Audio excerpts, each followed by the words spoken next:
ചേച്ചിക്ക് ഇതുവരെ ഉണ്ടായിരുന്ന ബിഗ് ബോസ് സീസണിൽ ഇപ്പം എനിക്ക് തോന്നുന്നു 7 സീസൺ കഴിഞ്ഞാൽ അല്ല 6 സീസൺ കഴിഞ്ഞു 6 സീസണിൽ ഈ 6 സീസണിൽ ചേച്ചിക്ക് ഏറ്റവും ഇഷ്ടപ്പെട്ട ഒരു ഫേവറേറ്റ് കണ്ടസ്റ്റന്റ് ചോദിച്ചാൽ ആരായിരിക്കും പറയാം? അഖിൽമാരാ മൈ ഫേവറേറ്റ്. പിന്നെ എനിക്ക് ജാസ്മിനെ ഇഷ്ടമാണ്. കഴിഞ്ഞ സീസണിൽ ആരാണെന്ന് വെച്ചാൽ എനിക്ക് ജാസ്മിനെ ഇഷ്ടം. ജാസ്മിൻ ജയിക്കണമെന്ന് ഞാൻ ശരിക്കും പറഞ്ഞാൽ 5ഉം 6ഉം സീസൺ 5 ഒരു പകുതിയൊക്കെ ഞാൻ കണ്ടിട്ടുള്ളൂ. 6 ഞാൻ ഫുള്ള് കണ്ടൊരു സീസണാണ്. എങ്കിലും ഭയങ്കര കീൻ വാച്ചർ ഒന്നുമല്ല. എങ്കിലും ഈ 1 അവർ നമ്മൾ ടി വിയിൽ വരുന്ന സമയത്ത് നമ്മളിരുന്ന് കാണും. അല്ലാതെ ഞാൻ ഹോട്ട്സ്റ്റാറിലൊന്നും ഇരുന്ന് അങ്ങനെ കാണാറില്ലായിരുന്നു. പക്ഷെ ഈ ജാസ്മിന്റെ കേസിൽ എനിക്ക് ജാസ്മിനെ ഭയങ്കര ഇഷ്ടമായിരുന്നു. അവരവർ ജെനുവിനായിട്ട് കളിച്ചു എന്ന് എനിക്ക് തോന്നുന്നു. അവർക്ക് കപ്പടിക്കേണ്ടതായിരുന്നു എനിക്ക് തോന്നിയിട്ടുണ്ട്.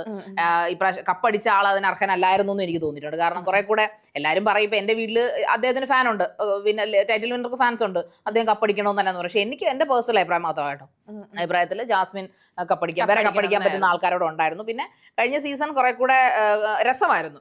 കോൺട്രവേഴ്സിയാണ്, വഴക്കും ബഹളമൊക്കെ ഉണ്ടെന്ന് പറഞ്ഞാൽ നമുക്ക് കാണാൻ തോന്നും. നമ്മളൊരു ഹാളിലൂടെ പാസ് ചെയ്ത് ടി വി വെച്ചിട്ടുണ്ടെങ്കിൽ നമ്മൾ അറിയാതെ ഒന്ന് നോക്കും. അത്രയും ബഹളമയമായിരുന്നു ആ സീസൺ 6 എന്ന് പറയുന്നത്. അപ്പൊ അതുകൊണ്ട് എനിക്ക് ഇഷ്ടപ്പെട്ട കണ്ടസ്റ്റന്റ് ആരാന്ന് 2 പേരുണ്ട്. ഒന്ന് അഖിൽമാരാര്, അദ്ദേഹത്തെ ഇപ്പോഴും ഇഷ്ടമാണ്. ചില അദ്ദേഹത്തിന്റെ നിലപാടുകൾ ഒഴിച്ചാൽ എനിക്ക് അദ്ദേഹത്തെ ഭയങ്കര ഇഷ്ടമാണ്. ഞാൻ ഒരിക്കൽ നേരിട്ട് കണ്ട് ബിഗ് ബോസ് സിജോയുടെ കല്യാണത്തിന് ഞങ്ങൾ കണ്ടിട്ടുണ്ട്, നേരിട്ട് മീറ്റ് ചെയ്തിട്ടുണ്ട്. ദെൻ അദ്ദേഹത്തിന് എന്നെ ഓർമ്മ ഉണ്ടാവും അറിയില്ല. എന്നോട് ചോദിച്ചു നീയാണല്ലേ ആൾക്കാരെ എഴുതി പൊരിക്കുന്നത്, അപ്പൊ നീ നാട്ടുകാരിയാണെന്നൊക്കെ എന്നോട് ചോദിച്ചു. പിന്നെ ജാസ്മിനെ കണ്ടിട്ടുണ്ട്. ജാസ്മിൻ ഒരു നല്ല സോളാണ്, നൈസ് ഹ്യൂമൻ ബീങ്. അവരും നേരിട്ട് ഞാൻ പരിചയപ്പെട്ടിട്ടുണ്ട്. അവർ നല്ല മത്സരാർത്ഥിയാണെന്ന് എനിക്ക് തോന്നുന്നു. അതെച്ചാൽ ആ ഒരു സീസൺ 6ന്റെ തന്നെ ഒരു കോർണർ എന്ന് പറഞ്ഞാൽ കോർണർ ചെയ്തിരുന്നത് ജാസ്മിനെയാണ്. ജാസ്മിനിലൂടെയാണ് ആ സീസൺ 6 അറിയപ്പെടുന്നത്. ടൈറ്റിൽ വിന്നറെ പോലും അറിയപ്പെട്ടിരുന്നില്ലെന്നാണ് എനിക്ക് തോന്നിയിരുന്നത്. പിന്നെ അതിൽ കുറച്ച് കണ്ടസ്റ്റൻസ് ഒക്കെ എന്റെ ഫ്രണ്ടാണ്. സിജോ ഒക്കെ എന്റെ ഫ്രണ്ട്സ് ആണ് അല്ലേ. അപ്പം ഞാൻ ചേച്ചിനെ പരിചയപ്പെട്ട സമയം തൊട്ട് ഞാൻ കേട്ടിട്ടുള്ള ചേച്ചിക്ക് ബിഗ് ബോസിൽ പോകുന്നത് ഭയങ്കര ആഗ്രഹമാണ്. എനിക്ക് ഇഷ്ടമാണ് ബിഗ് ബോസിൽ പോകുന്നത്. അത് ഒരു ആഗ്രഹം തുടങ്ങിയെന്ന് പറഞ്ഞു കഴിഞ്ഞാൽ എനിക്ക് തോന്നുന്നു, എനിക്ക് തോന്നാൻ കാര്യം ബിഗ് ബോസ് സീസണിലൊന്നും ഒരു പവർഫുൾ ലേഡി വിന്നർ വന്നിട്ടില്ല. ഞാൻ കയറിയ വിന്നർ ആവണമെന്നാണ് എന്റെ ആഗ്രഹം. നടക്കോ ഇല്ലെന്നൊന്നും അറിയില്ല.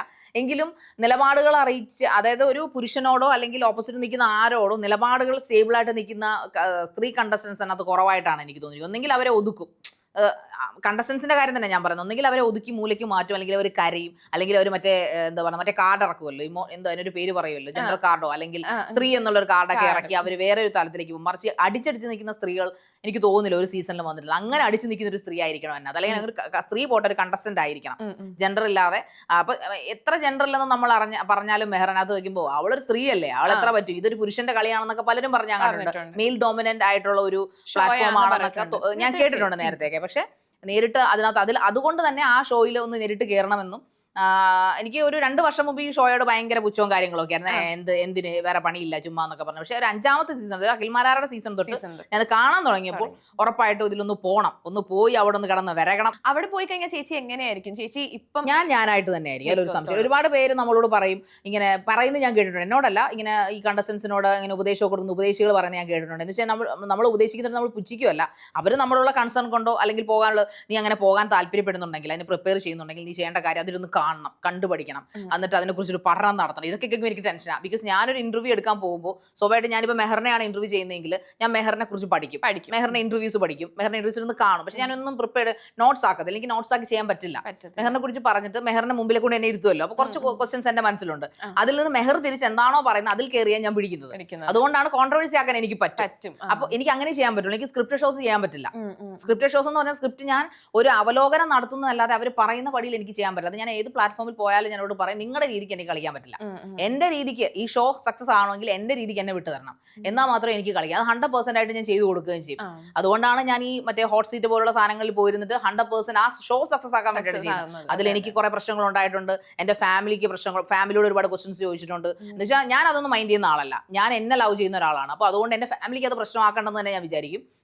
എന്ന് വെച്ചാൽ അവർക്ക് വേറെ കുഴപ്പങ്ങളൊന്നുമില്ല. പക്ഷേ എൻ്റെ ഫാമിലിയുള്ള ഒരുപാട് എന്നോട് ചോദിച്ചിട്ടുണ്ട്, എൻ്റെ അടുത്ത സുഹൃത്തുക്കൾ, ഗുരുക്കന്മാർ, പിന്നെ നമ്മളെ പഠിപ്പിച്ച ടീച്ചേഴ്സൊക്കെ വിളിച്ച് മെയിലൊക്കെ അയച്ചു ചോദിച്ചിട്ടുണ്ട്, എന്താ നിനക്ക് എന്തിനാണ് നീ ഇങ്ങനെ ഒരുപാട് ചെയ്യുന്നത്, മനഃപൂർവ്വമാണോ സ്ക്രിപ്റ്റ്, അങ്ങനെയൊക്കെ ചോദിക്കാറുണ്ട്. പക്ഷേ ഒരു ഷോ ഡിമാൻഡ് ചെയ്യുന്നത് എന്തോ അത് എനിക്ക് കംഫർട്ടബിൾ ആണെങ്കിൽ I will go that extend എന്നാണ്. അതാണ് എൻ്റെ ഒരു മോട്ടോ എന്ന് പറയുന്നത്. അത് ഞാൻ ബിഗ് ബോസിൽ കിട്ടുവാണെങ്കിൽ ഞാൻ അത് ചെയ്തിരിക്കും. കാരണം പക്ഷെ അത് ഞാനായിട്ട് ചെയ്യുള്ളൂ, ഞാൻ അവിടെ അഭിനയിക്കുന്നില്ല. ഇപ്പം ഞാൻ ഹോട്ട് സീറ്റിൽ നിന്ന് ഞാൻ അഭിനയിക്കുകയല്ല, ഞാൻ അവരോട് അതേ ക്ഷോഭത്തോടു കൂടി സംസാരിക്കുകയാണ് ചെയ്യുന്നത്.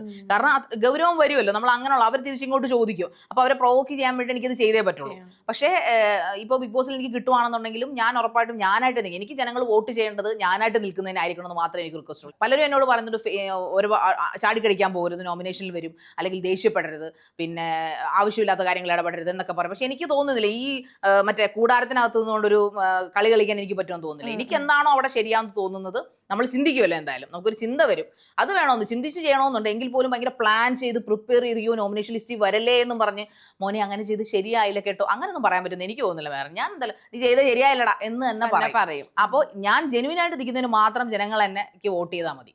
10 ദിവസമായാലും 100 ദിവസമായാലും ഇറങ്ങുമ്പോൾ അല്ലെങ്കിൽ എന്ത് തന്നെ ഇറങ്ങുമ്പോൾ ബിഗ് ബോസ് താരമായിട്ട് ഇറങ്ങുവാണെന്നുണ്ടെങ്കിൽ അത് ശാരികയായിട്ട് കളിച്ചുകൊണ്ടാണ് ജയിച്ചെന്ന് പറയണം. അല്ല നീ മറ്റേ മോഹം കാണിച്ചില്ലേടി അവിടെ നിന്ന് ചോദിക്കരുത്. അതാണ് എന്റെ ഒരു ഡ്രീം എന്ന് പറയുന്നത്. പക്ഷെ ശരിക്കും പറഞ്ഞാൽ നമ്മൾ ഈ നോമിനേഷനിലൊക്കെ വന്നാൽ നമുക്ക് ഓഡിയൻസിന് നമ്മളെ പറ്റിയുള്ളൊരു ഇത് നമുക്ക് അറിയാൻ പറ്റുള്ളൂ.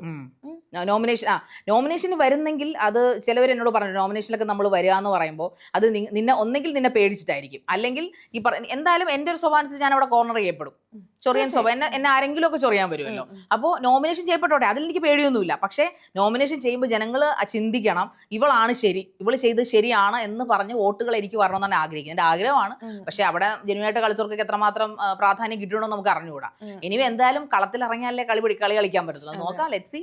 അപ്പൊ ചേച്ചി, ഇപ്പം ബിഗ് ബോസിനെ പറ്റി നമ്മൾ പറയുമ്പോൾ തന്നെ നമുക്ക് ഏറ്റവും കൂടുതൽ അവിടെ ഭയങ്കര ദേഷ്യപ്പെട്ടിട്ടുള്ള ഒരുപാട് ഇൻസിഡൻസ് ഒക്കെ നമ്മൾ കണ്ടിട്ടുണ്ട്. പക്ഷെ ശാരിക ചേച്ചി ദേഷ്യപ്പെടണമെങ്കിൽ, ഏറ്റവും എക്സ്ട്രീം ആയിട്ട് ചേച്ചി ദേഷ്യപ്പെടണമെങ്കിൽ അത് എന്തൊരു കാര്യം കാണുമ്പോഴായിരിക്കും? ബേസിക്കലി ഞാൻ ദേഷ്യക്കാരിയാണ്. അതെ, എനിക്ക് ചെറിയ കാര്യങ്ങൾക്ക് ഞാൻ വലിയ കാര്യങ്ങൾക്ക് ദേഷ്യപ്പെടത്തില്ല. ഇപ്പോൾ സപ്പോസ് ഞാനിവിടെ ഇപ്പോൾ എൻ്റെ ഒരാള് ഇപ്പോൾ എൻ്റെ പൈസ മേടിച്ചിട്ട് തിരിച്ചു തന്നില്ല, അല്ലെങ്കിൽ എൻ്റെ ഡ്രസ്സ് എടുത്തത് നിസ്സാരം, ചിലപ്പോൾ എനിക്കെന്ത് ദേഷ്യം പറയുമ്പോൾ ചിലപ്പോൾ ചൈൽഡിഷ് ആയിട്ട് തോന്നും. ചിലപ്പം എൻ്റെ ചെരുപ്പ് എടുത്തിട്ടായിരിക്കും ദേഷ്യപ്പെടുന്നത്, അല്ലെങ്കിൽ ഞാൻ എൻ്റെ ചെരുപ്പിട്ട് അയാൾ വേറൊരാളുടെ എനിക്ക് അത്ര ഇഷ്ടമൊന്നുമല്ല. ചിലപ്പോൾ അയാളെ ചെരുപ്പ് എടുത്തുകൊണ്ട് പോയിട്ട് അയാൾ എവിടെയെങ്കിലും കൊണ്ട് വലിച്ചെറിഞ്ഞിട്ടുണ്ടാവും, അല്ലെങ്കിൽ അയാളെ പൊടി പറ്റിച്ചിട്ടുണ്ടാവും. ഇതിനൊക്കെ ആയിരിക്കും ഞാൻ ദേഷ്യപ്പെടുക. അപ്പോൾ ഇങ്ങനെയുള്ള നിസ്സാര കാര്യങ്ങൾക്ക് ഞാൻ ദേഷ്യപ്പെടുത്തില്ല. ഞാൻ കുറച്ച് കഴിയുമ്പോൾ ഞാൻ തണുക്കുകയും ചെയ്യും. അങ്ങനെയൊക്കെ. അല്ലാതെ വലിയ കാര്യങ്ങൾ വെൻഡറ്റ് കീപ്പ് ചെയ്തുകൊണ്ട് അവിടെ നമുക്ക് ഇമോഷൻസ് ഇല്ലല്ലോ. ഞാൻ എൻ്റെ ഒരു വീക്ക് പോയിന്റ് ഞാൻ ഇതിലൂടെ പറയുവാണ്. എനിക്ക് അറിയത്തില്ല നിങ്ങളിത് പബ്ലിഷ് ചെയ്യുമ്പോൾ എന്താ അവസ്ഥ എന്ന് വെച്ചാൽ, ഞാൻ ഇമോഷണലി അറ്റാച്ച്ഡ് ആയിരിക്കുന്ന ആൾക്കാർക്ക് മാത്രമേ എന്നെ തകർക്കാൻ പറ്റത്തുള്ളൂ. ഞാൻ ഇമോഷണലി കട്ട് ഡൗൺ ചെയ്തിരിക്കുന്ന ഒരാൾക്കും എന്നെ തകർക്കാൻ പറ്റില്ല. കാരണം ഞാൻ അവിടെ എക്സ്ട്രീം സംസാരിക്കും. ഞാൻ സംസാരിച്ച് അവർ തകരത്തുള്ളൂ. എന്നെ സംസാരിച്ച് തകർക്കാൻ പറ്റില്ല. അഥവാ എന്റെ ഹൃദയത്തിൽ കൂരമ്പ് കൊണ്ട് കുത്തിയാലും ഞാൻ അവിടെ ഒരു മറ്റേ ടാറിട്ടൊരു സാധനം ഇടും. ഇതൊന്നും പറ്റത്തില്ല. അകം കടന്ന് ചിലപ്പോൾ തിളയ്ക്കുമായിരിക്കും, ബട്ട് അത് പുറത്ത് നിൽക്കുന്ന ആൾക്ക് മനസ്സിലാവില്ല. അയാൾ ചിന്തിക്കും ഇവൾ എന്തൊരു ദുഷ്ടയാണ്, അല്ലെങ്കിൽ അവർ ചിന്തിക്കും ഇവൾ എന്തൊക്കെയാണ് പറയുന്നത്, ഇവർക്ക് ഇങ്ങനെ സംസാരിക്കാൻ സാധിക്കുന്നു. ഞാൻ അങ്ങനെ സംസാരിക്കും. ബട്ട് ഉള്ളിൽ ഞാൻ ഭയങ്കര സ്നേഹമോ അല്ലെങ്കിൽ ഭയങ്കര കെയറൊക്കെ ഉണ്ടായിരിക്കും. പക്ഷെ എനിക്കിങ്ങനെ സംസാരിക്കാൻ പറ്റും. ഡെഫിനറ്റ്ലി ഹോട്ട് സീറ്റിൽ പെരുമാറുന്ന പോലെ ഞാൻ ചിലവരെ പെരുമാറും. പിന്നെ എന്നെ പൊരിക്കാൻ വന്നാൽ തിരിച്ച് ഹോട്ട് സീറ്റിൽ കൊണ്ടിരുത്തി ഞാൻ വറക്കും. അത്രേ ഉള്ളൂ. അപ്പൊ ചേച്ചിയാണെങ്കിൽ ഹോട്ട് സീറ്റിലാണെങ്കിൽ ബിഗ് ബോസ് കണ്ടസ്റ്റൻസിനായിക്കോട്ടെ ഒരുപാട് ആൾക്കാർ ഇരുത്തി പൊരിച്ചിട്ടുള്ള ഒരാളാണ്. ഇൻ കേസ് അപ്പൊ ഇനി ചേച്ചി ഇപ്പൊ ബിഗ് ബോസിൽ പോവുകയാണെങ്കിൽ തന്നെ ലൈക്ക് അവര് പോയിട്ടുള്ള പാതയിലൂടെ പോവേണ്ടി വരൂലേ എപ്പോഴെങ്കിലും ചിന്തിച്ചിട്ടുണ്ടോ? ലൈക്ക് അവർ ഉപയോഗിച്ചിട്ടുള്ള സ്ട്രാറ്റജീസോ എന്തെങ്കിലുമൊക്കെ ഇപ്പം കുറച്ച് നേരം കഴിയും. ഇപ്പം നമ്മൾ എത്ര നമ്മൾ കോൺഷ്യസ് ആണെന്ന് പറഞ്ഞാലും മനുഷ്യന്മാരാണ്. കുറച്ച് നേരത്തെങ്കിലും നമ്മളാണ് ക്യാമറ ഉണ്ടെന്നുള്ള കാര്യം അവിടെ മറക്കും. എന്നെ സംബന്ധിച്ചിടത്തോളം ആൾക്കാർക്ക് അറിയാത്തുള്ളൂ, ഞാൻ കോൺഷ്യസേ അല്ല. ഞാനിപ്പോൾ ഇവിടെ ക്യാമറ ഉണ്ടെന്ന് വിചാരിച്ചിട്ടല്ല സംസാരിക്കുന്നത്. ചില പോയിന്റിൽ ഇങ്ങനെ പ്രോഗ്രാം പ്രൊഡ്യൂസർ ഇങ്ങനെ സംസാരിക്കുന്ന പറയുമ്പോൾ ഇനിയൊരു സംസാരിക്കുമ്പോഴാണോ ഇവിടെ ക്യാമറ ഉണ്ടല്ലോ എന്ന് ഞാൻ ചിന്തിക്കുന്നു. ഞാൻ ഓൾവേസ് കോൺഷ്യസ് അല്ല, കോൺഷ്യസ്ലെസ് ആയിട്ടാണ് ഞാൻ എപ്പോഴും ബിഹേവ് ചെയ്യുന്നത്. ഇപ്പോൾ ഒച്ചത്തിൽ സംസാരിക്കും, എന്തെങ്കിലും കാര്യം വീട്ടിൽ നിന്ന് അല്ലെങ്കിൽ ഹോട്ടലിൽ നിന്നൊക്കെ പറയുമ്പോൾ അമ്മ അപ്പുറത്ത് ആൾക്കാരുണ്ട്, അവരുടെ എനിക്കെന്താ, ഞാൻ അവരുടെ കാശിനല്ലോ കഴിക്കുന്നത്. ആ ഒരു ആറ്റിറ്റ്യൂഡാണ് എനിക്ക്.